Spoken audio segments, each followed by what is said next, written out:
Chers compatriotes, mbote mingi nzambe azana bino partout bozali. Bandeko bokolanda awa kananga afe. Pe botala rentrée scolaire bana oyo ya biso bazana mboka ndenge baza ko souffrir. Botala condition o bazo tangela. Entre temps 15 millions et disparaître kabwe. Kamere bako kanga ete. Soki boyoki bakangi mutu bakangi faza la congolais. Jamais depuis Kabila zawana toyoka mutu bakangi aza burundais, ougandais, rwandais toyoka ya muti. Kaka bakolim ta okende kuna.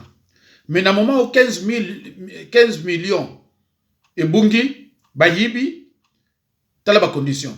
Boko mona nesusu soki na kobosana te na kotina bino na kananga. Ndenge nini fe eza kopela kuna.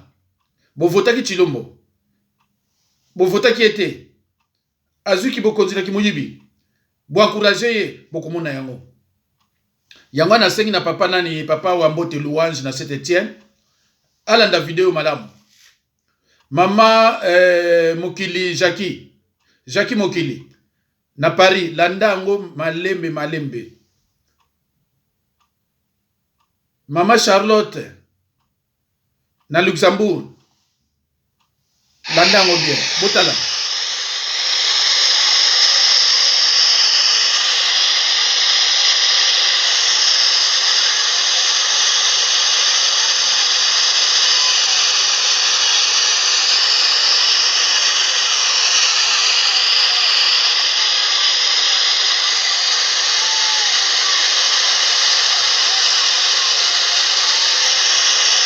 Bota la condition ba congolais baza kotangila na classe.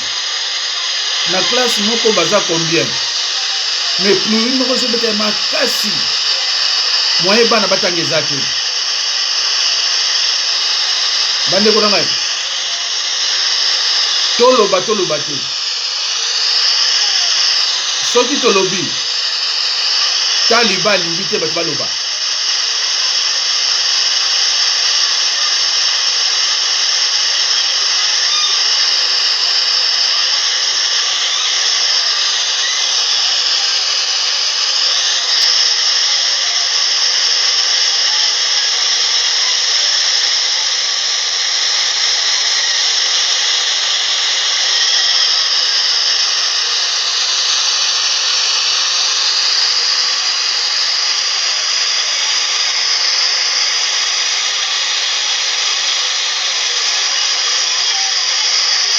Botala ba condition bana bino baza kotangela mboka, c'est révoltant. Mais IDPS na baluba balobi boyende malamu. Bandeko eza mawa ya komona ba condition nini. Badiriza mboka bazosomba balupango na Kinshasa, na Bruxelles, na Belgique, na États-Unis, na France, na Canada. Tala bana nde bazomona pasi.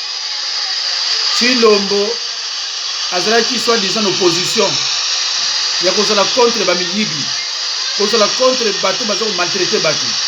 Lelo ya komikuna akomisu moyibi.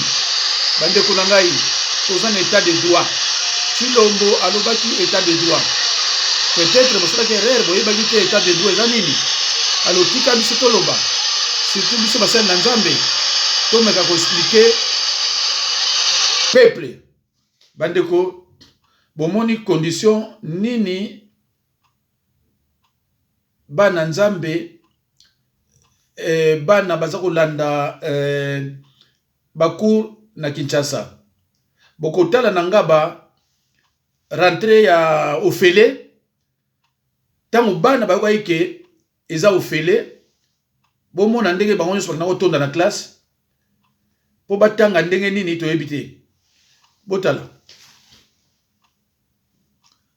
bango nyonso bakei bayoki kati classe ofele ba papa baza na mbongo te tika to kenda ta kotanga toza na posa kotanga mais muta ko soutenir biso azate lokola balobi ofele tika to sopa na biso nyonso bande ko ngai nani akobundela bana oyo nani akobundela bana oyo eza mawa Chilombo 15 millions eza wapi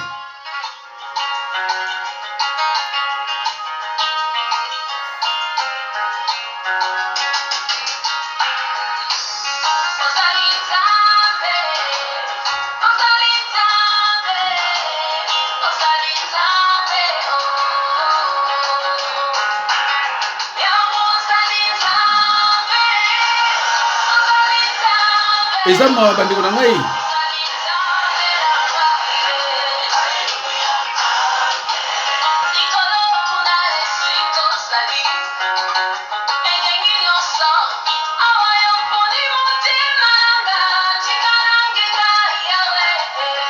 Mama Jackie Mokili Papa Wambote Louange Mama Komba Charlotte Mwana Équateur na Luxembourg bomoni condition ya bana biso lelo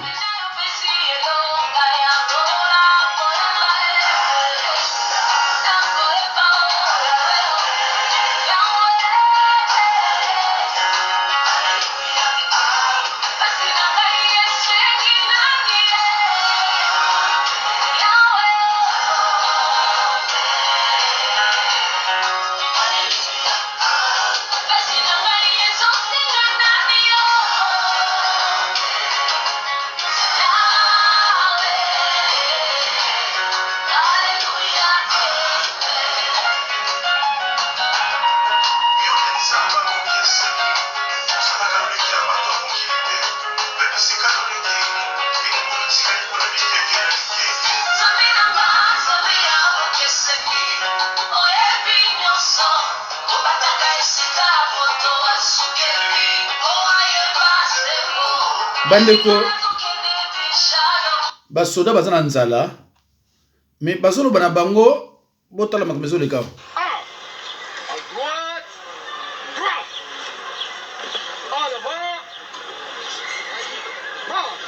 soba ozomona biloko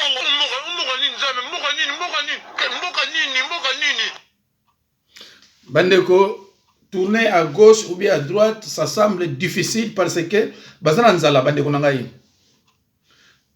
Bazana nzala. À droite, droite. En avant. Soba. Ozomuna biloko mboka nini. E yo lingeza siko mboka nini. Hein bandeko. Bolingi ezra mboka nini. Bandeko nazolo banabino na miniti oyo na kananga ezamawa baluba ya kananga banda batika Angola 3 semaines yango tozo kende l'état est inexistant l'état kutazo maltraité bango mboka ni bandeko bomona batu na bino ba chasser bango ba yepa na bino mo bakolo moko bino maltraité bango lisusu. Donc nous baki na Angola bazaki na bango bien. Bandeko. Ezamawa. Donc Chilombo ti makamunyo sozo kweya banu bazo souffrir ye 15 millions azo kababa 200 ba 300 banini na Belgique na États-Unis na France partout. Alors bino baluba il faut comprendre que sentiment ezalaka te na makamamboka. Sentiment ezalaka te. Bovota ki fayulu. Bokena tribalisme, bolobite. Tozwa pouvoir oyo ya mutu na biso. Mais bino moko lelo yo, botala ndenge ezo lekela bino. Boko mona ndenge ezo lekela bino.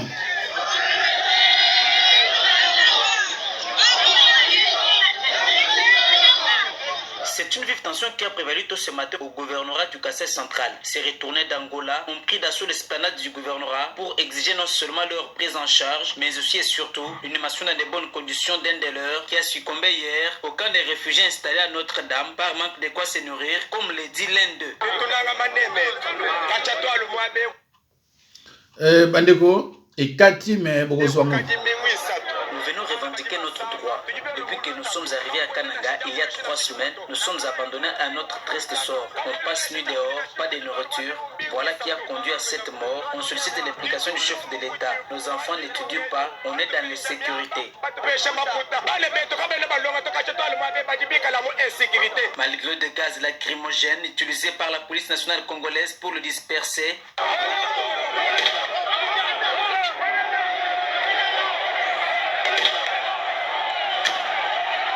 ces femmes et enfants, jeunes et vieux, ont persisté et réclament.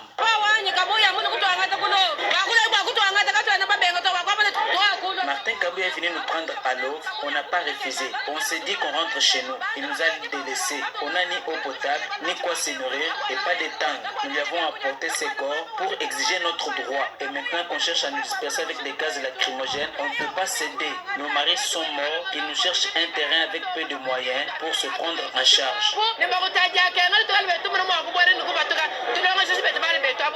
Toujours dans la foulée, une dame d'une quarantaine révolue a piqué une crise qui lui a conduit à l'hôpital. Les observateurs et citoyens de la ville de Kananga expriment leur indignation du fait que l'autorité provinciale n'est pas sensible aux cris de détresse. Ce sont des événements tristes. Nous avons beaucoup salué l'avènement de son Excellence Félix Tshisekedi à la tête de la nation. Mais fort malheureusement, ce que nous retrouvons dans la province, c'est qu'il est mal représenté dans la province. Les gouverneurs que nous avons ne se soucient jamais pour les biens sociaux de la population. Nous avons nos compatriotes qu'on a fait déplacer de l'Angola. Ils sont arrivés. Présentement, nous les voyons sur le building du bâtiment administratif.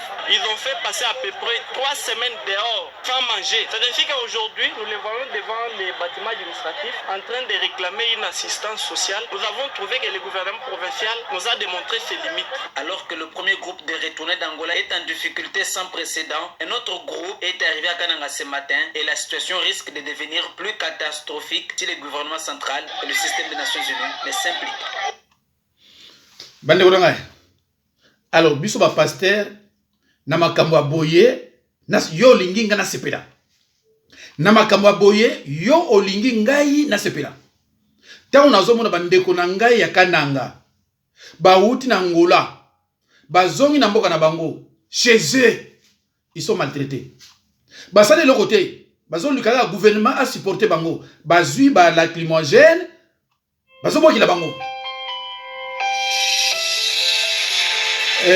Bandeko boeskize ngai. Ba zui ba lacrymogène. Ba no boki la bango. Et sikoyo toloba te. Toloba biso basel na nzambe toloba te. Soki tolobi taliba alobi. Me bandeko na ngai na kolakisa bino mususu e bolanda wo na bokebi nyonso. Balobaki na bino ke tozali déjà balkanisé. Bonzo du matin. Émission oyo eza incitation à la NT. Émission oyo eza réalité à Congo. Yango na bisa kibino lokola ba combattant balobaka combattant jusqu'à la mort. Ngai naza journaliste jusqu'à la mort pour vous informer.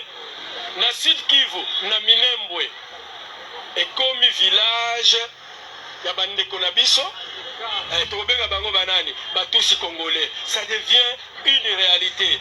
Bolanda, cérémonie, oyo lekaki na Minembwe, en présence ya gouverneur ya Sud Kivu, Papa Azarias Ruberwa, na Papa Nyarugabo.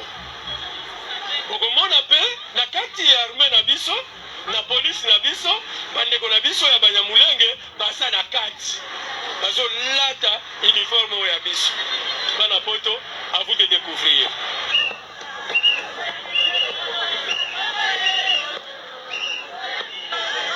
Commissariat territorial de Haut-Plateau est rangé pour vous accueillir et vous rendre les honneurs à l'occasion de votre visite officielle. Je vous invite à passer les détachements en revue. Commandant de détachement, commissaire supérieur adjoint, volez-là, achèvement.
Minembwe eza na Sud Kivu epai ya bapapa Ruberwa nayebi ke bana poto lero bakolanda emission oyo bato ebele bakoganga Kinyarwanda ekomi dialecte congolais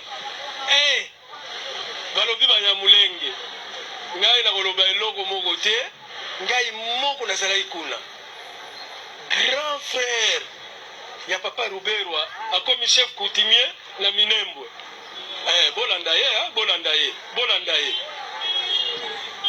toza na coutume soki oza député oza président vice-président otiki président na yo na Kinshasa soki oye awa orespecte coutume papa oyo grand frère ya grand prêtre papa Azarias Ruberwa papa jambo wenye wake na papa Azarias Ruberwa. Mimi naitwa kwa jina Mbabazi Manywa Rafael ambaye ni mkuu wa jamaa pia mkuu wa eneo hilo chef yani mwami wa asili Sabitegu, na Mungu ametubariki kwa jamaa hiyo tumebarikiwa sana. Au mimi nasimamia mwami pale pia mdogo yangu ambaye tulikuwa ziwa moya naye anakuwa vice president. Bandeko vraiment nazo obligé ya kokata yango bomoni tango bazo balabino ke la RDC est déjà balkanisée et ça n'a bino pasi pona kondima yango, mais je crois que bomoni ba bilili pour comprendre que balkanisation et c'est salami mi bandeko nangai o epesinga pasi makasi komona ndenge baza ko maltraiter bandeko na biso baluba ya kananga oyo bauti na Angola na insécurité baye na mboka na bango chez eux, l'insécurité est multipliée. 3 semaines libanda bazana iloko kolia te bozui ba lacrymogène po botindele bango na miso. Quel niveau de sorcellerie! Alors biso basani na nzambe tozo mona mabe tangu naza ko dénoncer yo muluba za contre ngai. Alors loba nanga na yo muluba nanga nandoki na yo muluba nanga na indoki makambu ya mboka ezalaka na ba sentiment te. Martin Fayulu a gagné qui soki yezalaki kuna na kibokonzi nde bana bande kuna biso baluba nde bazongi na kimia na mboka na bango nde bazube ba aide. Me bande kuna ngai boyoki baluba nde bazako luba ezali ngai te mtu bazako luba me baluba mtu bazako luba ndiko pesinga pasi ya kusakana te na ba bebe baza na place kozweli kwa ulia te kalkilo uti Angola ozongi na kananga ndako eza susu te ni a rien. Mais okozwa elikuta pa wapi alors que 15 millions oyo kamere na président ne bayibi au contraire bozokumisa bango 15 millions so batindaki 1 million pa ibatona bazali balinga sabite bande kona ngai toloba te yo molubo zo cha commentaire mabe contre ngai oyo nazoko loba nazoko prévenir bino tala bato mabende bazo sana mboka na biso eza mawa bandeko naza moluba te me pesinga pasi komona ba luba ba mona pasi chez eux alors que président aza moluba azo ki pénalité bandeko za mawa mingi tokoyoka eloko moko na banda makambo na yela kilelo makambo matali tribalisme nzambe atinga Isairwa ye moko ayebiti na nini uliti nazala moluba nazala mokongo nazala motetela ake kotianga ipai na bamingwana bana ya Zaire batinga confiance nazala likolo na bango. Je ne peux pas être chef de tribu, je ne peux pas. Chef de tribu nazongi pa na bamingwandi bon bandeko na banzi boyoki kamwa ndambo wana ozali moluba ya nani ozali mongwandi ya université ya Kinshasa Kasai oriental telefone ebandaki otima olubaka bipe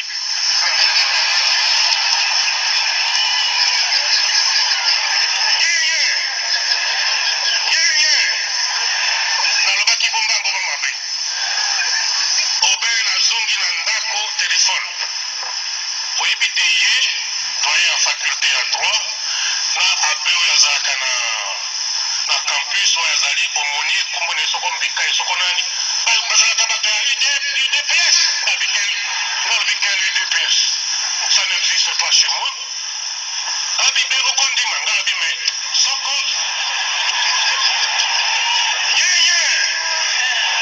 moto azali koloba na ngai na lopoto natali montre ezalaki soko 8h moins combien nga bisile UDPS donc moins de 3 heures bandeko na banzi boyoki likama tribalisme ye pa azalaki nango mais aza koloba neti azalaki nango te. Alors tolingi tobanda mpona kolakisa bamosusu bayebaka te pourcentage oyo elekaka na nini na élection mais bokoyoka yango. La puissante conférence épiscopale, la CENCO. Nous constatons que les résultats de l'élection présidentielle tels que publiés par la CENI ne correspondent pas aux données collectées par notre mission d'observation à partir des bureaux de vote et de dépouillement. La CENCO et ses 40 000 observateurs déployés à travers le pays ont fait un comptage parallèle. Les évêques disent connaître le nom du vainqueur, mais se taisent. Les données de la CENCO, auxquelles nous avons eu accès avec RFI et le Financial Times, elles, sont parlantes. Avec 62,8% des voix, le vainqueur serait Martin Fayulu, comme il le clame depuis plus d'une semaine. Derrière, toujours selon les données de la CENCO, le dauphin de Joseph Kabila, Emmanuel Ramzani Shadari. Et en queue de peloton, Félix Tshisekedi. La compilation de la CENCO ne porte que sur 42,92% des suffrages, mais elle est représentative selon cet expert. La CENCO a utilisé deux types de technologies. La technologie de l'échantillonnage, qui est utilisée par ailleurs par les instituts de sondage, et une méthodologie plus massive qui consistait à rassembler le plus de PV possible à travers ses observateurs. Je pense que la CENCO avait une juste approche des résultats de l'élection. Comparons désormais les données de la CENCO aux 2000 pages attribuées à la CENI et qui portent sur 87% des suffrages exprimés. La corrélation est quasi parfaite. Exemple, capitale province de Kinshasa. Selon ces documents, la CENI créditerait Martin Fayulu de plus de 73% des voix. Même scénario pour l'Ituri, 85% pour Martin Fayulu selon les données attribuées à la CENI, 82% selon les documents de la CENCO. Des pourcentages bien loin des résultats officiels proclamés par la commission électorale le 10 janvier. Entre les résultats qui sortent de ce listing informatique et les résultats publiés par la CENI, il y aurait eu des mouvements de voix qui porteraient sur 3 millions de voix. Donc ça veut dire qu'ils ont bougé des voix pour publier des résultats qui n'étaient pas ceux qui venaient de leur machine. Il y a eu fraude selon vous? Apparemment oui. Selon les documents attribués à la CENI, Fayulu recueillerait près de 59% des voix sur tout le territoire. Mais impossible pour nous de comparer ces données avec tous les procès-verbaux issus du vote, pour la simple raison que la CENI ne les a jamais publiés ni transmis aux candidats concernés. Bandeko boyoki. Alors bandeko nangai nazalaki lelo ne sengo mingi pona ko pesa bino ba kombo ya batu oyo bayaki na délégation ya Chilombo na Bruxelles, disons na Belgique, les États-Unis et partout. Alors total bazali au moins 218. 51 oyo bayaki officiel et puis 160 ceux qui 7 oyo bayaki na ndenge ya mayuya mais ezalaki programmé na Chilombo. Alors nazotangi la bino bakombo na bango parce que naturel peut-être na 7 minutes. 1 Kasongo Mwema. 2 Dodo Ndala Ilonga. 3 Kandolo Kayumbi. 4 Mwamba Kalemba. 5 Kazadi Muledi. 6 Ngandu Mwamba. 7 Chamala Wakabundi. 8 Kyungu Ndala. 9 Muluwai Mukendi. 10 Ripper Chibangu. 11 Mulumba Mbenga, 12 Tumba Kalala, 13 Kalonji Chikula, 14 Gilles Kabongo, 15 Guileniembo Mbwiza, 16 Kamba Samuel Roger, 17 Christian Mushiri Ongala Rwandais, 18 Kalambai Kapenga, 19 pardon, Mamouani. 19 Ilunga Muipatai Budibuna.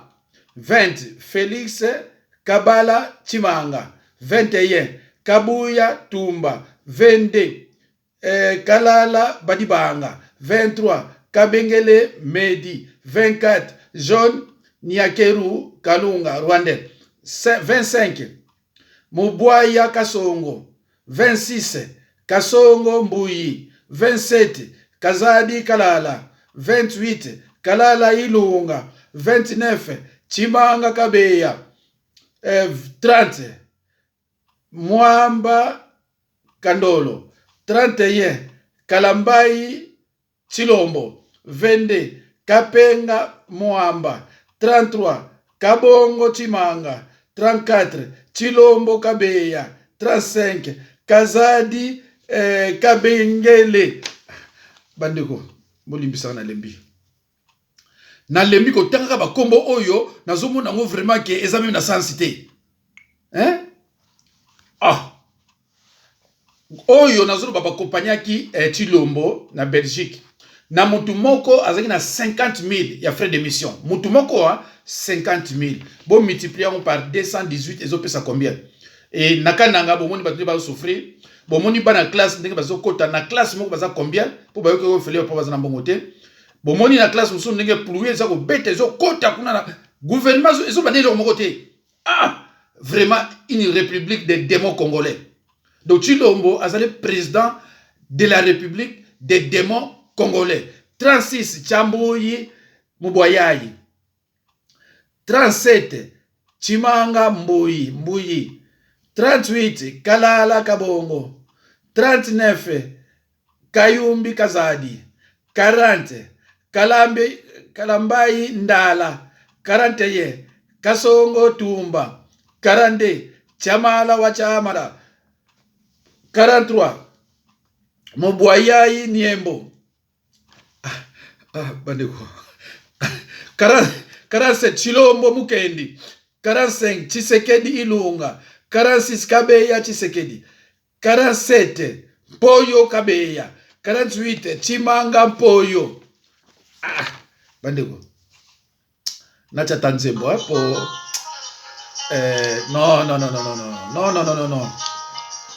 Non, nalembi. 49 Kabasele Ngoyi. 50 Mumpompa Kasanda. 51 Pinga Mubwayayi. 52 Kabundi Trésor.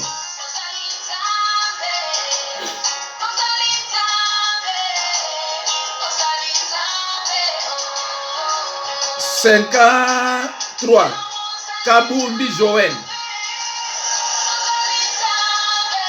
54 Kabongo Jean-Marie.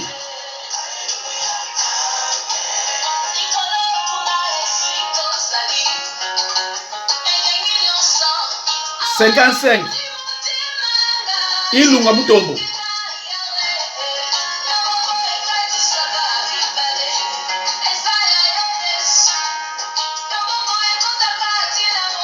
56 Mubulayi Fernand. Mwebulayi Fernand. 57 Kasonga Serge. 58 Masengo Kasongo. 59 Moïse Kasongo. Bandeko nanga nalembi kotanga bakombo oyoyo ezo pesanga batimanga batisekedi bakazadi bayilunga. J'en ai marre. Alors nako continuer te bandeko nazo suka wana nazo pesa bino information moko pour na ministère na ngai touti ko faire partir mama moko akana Suisse ayaki pour na ko infiltrer ministère so nga nazo ko bondela pour na bandimi ya koti na se pour asala ka retour ba esprit wana ya ba prière wana alors na boko tanga komo na ye mais bato ministère na ngai ba ko remarquer ba disciple na ngai ba ko remarquer que mama wana aza suna bisote totindi ye nazaki contact na bato tangu ya bengaki tangu na tobana otanga makambo ya komi après toi qui obligé to bloquer ye toza suna besoin toza suna masekité soki yo mwasi oye na ministère oya biso pona osala maseki so osala misala mabe to dénoncer yo alors totindaki mama wana akende na YouTube akende koloba akosa batu ndenge ya lingeli mais pourvu que na ministère na biso azali société ba oyo batikali so ozana misala mabe landa mateya na ndenge bosolo mais soki yo olingi osala ndenge ba wana ba osala yo pe okende alors bande konanga nzambe apambola bino papa Louange wa Mbote na Saint-Étienne mama Jackie Mokili na kati ya Paris mama nani